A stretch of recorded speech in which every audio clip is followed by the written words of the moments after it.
Our third story out front, America's rising tension with Iran. It's one of the biggest issues of this election. And this week, the U.S. military has been executing war games near the critical Strait of Hormuz. This is a major show of force intended to show Iran what the United States will do if Iran follows through on its threat to blow up the strait if anyone attacks its nuclear facilities.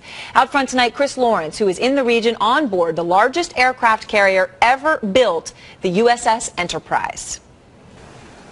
The USS Enterprise has sailed through the Strait of Hormuz 8 times during this deployment. And the rising tension between the U.S. and Iran means even the smallest incident can spiral out of control. So any action can instantly trigger a disproportionate reaction. Iran has threatened to lay mines in the Strait of Hormuz, a single sea lane where 20% of the world's oil passes. Navy commanders say they take a lot of precaution to make sure that a misunderstanding with Iran doesn't boil over. So the Enterprise avoids getting too close to Iranian ships. If we're going to get close enough to be of concern, we communicate with them before that. We got constant pattern. When the ship sails near certain ports in the Persian Gulf, Enterprise installs small cameras on all of its guns. So if there's a confrontation with a foreign ship, they don't want to be accused of firing without cause. We want to have video evidence of it as much as we can so that when we say this is what happened, the video shows that we mean what we say. Nearly 36 nations have converged on the Gulf for a minesweeping exercise.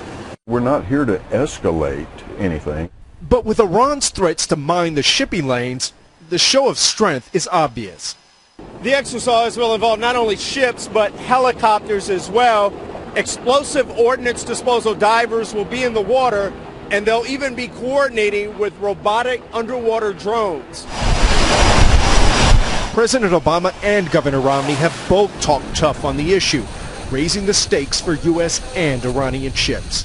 Our experience after going through the Strait of Hormuz many times is the Iranians certainly want to make sure that they let us know that they know where we are and vice versa.